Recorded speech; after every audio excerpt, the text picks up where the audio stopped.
All right, let's dive in. Today, we're cracking open business model generation. Now, this isn't just any book. It's basically the handbook for visionaries, for anyone out there who wants to build, disrupt, or totally transform a business. It gives us a super clear, really practical framework for dreaming up the companies of the future. So I want to start by asking you a few quick questions, just a little check-in. First off, are you an entrepreneurial spirit?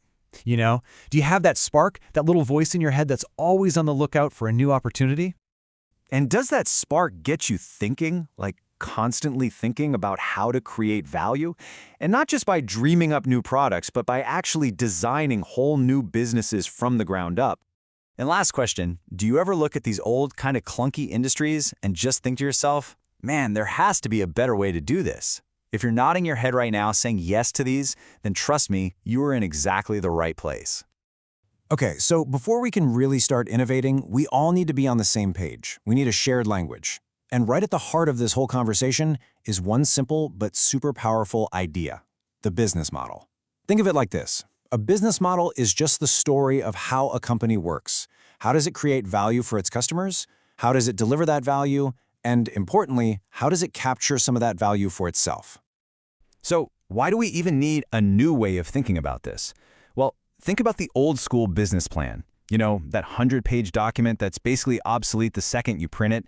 It's just too rigid. You can't change it on the fly, and it's a real pain to share and brainstorm with your team.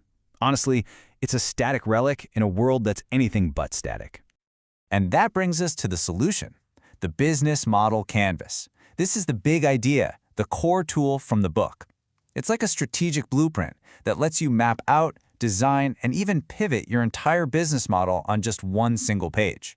It's visual, it's collaborative, and believe me, it is incredibly powerful. Now, what's really cool is how the canvas is laid out. I want you to think of it as having two sides, almost like a right brain and a left brain. The right side is all about the customer. It's the front stage, driven by emotion, all about value. The left side, that's the backstage. It's the infrastructure, the nuts and bolts, the logic that makes it all happen. That side is all about efficiency. All right, so the canvas itself is made up of 9 essential building blocks, and we're going to walk through every single one, piece by piece. And we're going to start exactly where every great business has to start, with the customer. Okay, block number 1, customer segments. This right here is the absolute heart of your business model. You just can't be everything to everyone, right? So who are you for? Are you serving a huge mass market, a tiny niche market, maybe a bunch of different groups? This block forces you to get crystal clear and make a choice about who your most important customers really are. Next up, number 2, your value proposition. This is the why. Why do customers pick you instead of the competition? It's that specific bundle of products and services you offer that solves a real problem for them or satisfies a deep need. Is your value in newness, performance, amazing design? This block is all about defining your unique promise. All right, block 3 is all about channels. So you've got this great value, but how do you actually deliver it? This covers every single touch point you have with your customer, from how they first hear about you to how they evaluate what you're offering, all the way to the purchase itself and any support they need after. Are we talking a website, a dedicated sales force, good old-fashioned retail stores? Moving on to number 4, customer relationships. This one's all about the type of relationship your customers expect you to have with them. Are they looking for something deeply personal, like a dedicated account manager, or is it totally automated and self-service? The kind of relationship you decide to build has a huge impact on the customer experience and, of course, their loyalty. And wrapping up the right side of the canvas, we have revenue streams. This block asks that all-important question: what value are your customers actually willing to pay for? And how do they want to pay? Is it a one-time purchase, a monthly subscription, a pay-as-you-go fee? This is how you finally capture the value you've worked so hard to create. Okay, so we've just covered the entire customer-facing front stage. Now it's time to go backstage, into what I like to call the engine room.